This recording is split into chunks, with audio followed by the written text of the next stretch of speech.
जैसे ही उठे जोड़ते अपनी आंख मीड़ी, सोई जगन्नाथ भगवान की तरह पूरा काजर फैल गो ठाकुर जी को।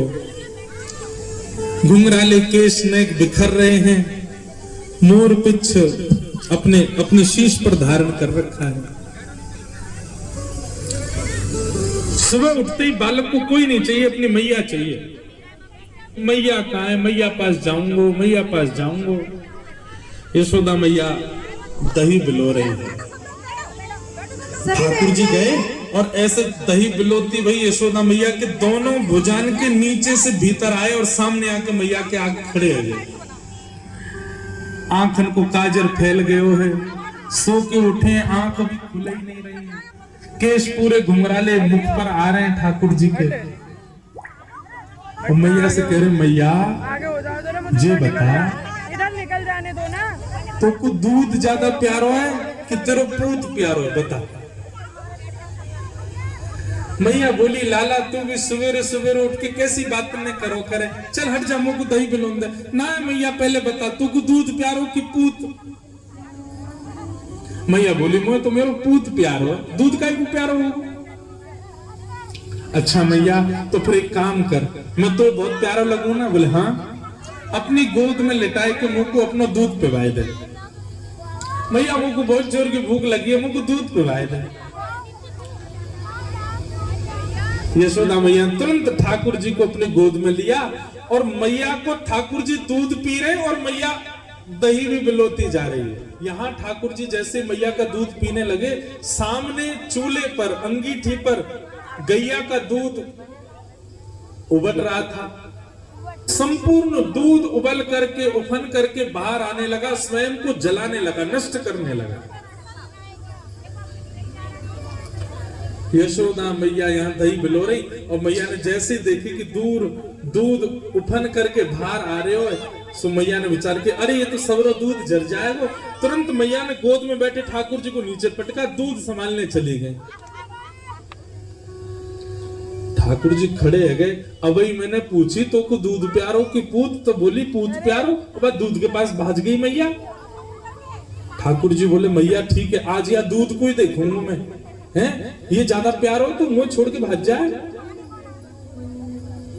सो ठाकुर जी ने एक बड़ो सा डंडा उठाया और जो मैया दही बिलो रही थी उस मटकी में ही मारा, मटकी फोड़ दी।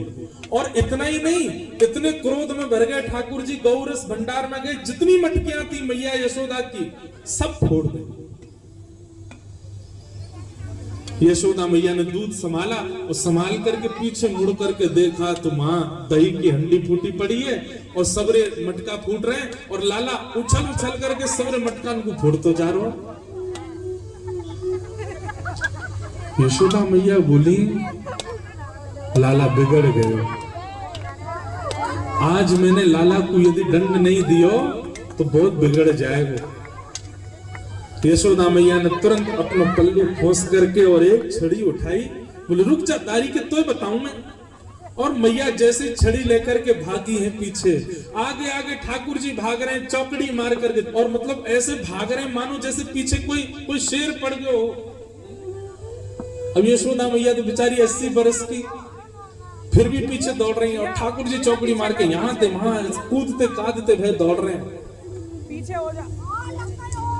थोड़ी दूर पहुंचे होंगे कि यशोदा मैया तो थक गई और बीच रास्ता में बैठ गई, जोर जोर से सांस लेने लगी, अपने पसीना पहुंचने लगी। इतने में ठाकुर जी ने पीछे मुड़ के देखी और पीछे मुड़ करके देखी यशोदा मैया बैठ गई, एक वृक्ष की आड़ में चले गए और वहीं से कह रहे, मैया कहां भयो, तू भाग क्यों ना रही मेरे पीछे? यशोदा मैया बोली, लाला मैं थक गई हूं ना, अब बूढ़ो बड़ो शरीर है, तू इतना दौड़ावे मुंह को, अब मैं हार गई हूं।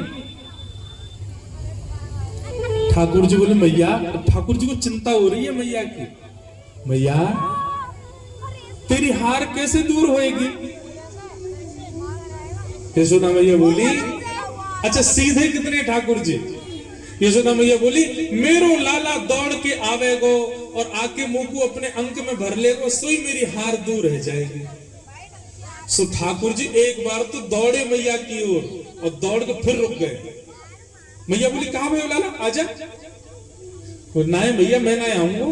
बोले क्यों? वो तेरे हाथ में जो छड़ी है ना, तो या तो मुझको बहुत डर लगे पहले, या तो दूर फेंक तब आऊंगा। वो कहा पता तेने या तो 2-4 बार मार दियो तो मेरी लग जाएगी मैया, पहले या को फेंक।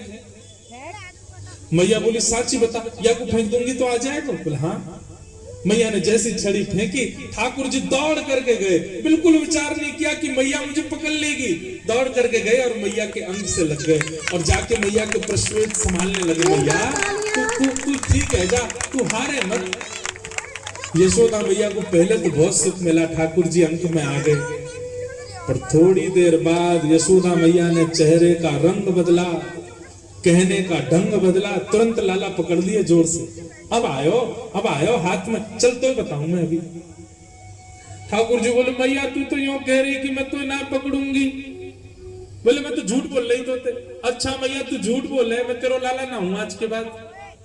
पूरे गोकुल में हल्ला कर दूंगा, मैं तो नंद बाबा को लाला हूं, यशोदा को लाला ना हूं। यशोदा झूठ बोले, हाँ बोल दियो जाए करके। अब तो उखलते मानूंगी, और आज ना तो रोटी मिलेगी ना मक्खन मिलेगा। खड़ो रहे पूरे दिन, ऊधम मचावे। यशोदा मैया के अंक में भर गए। मैया तो पकड़ के ले गई और लाला को जाकर के ऊखल से बांधन लगी।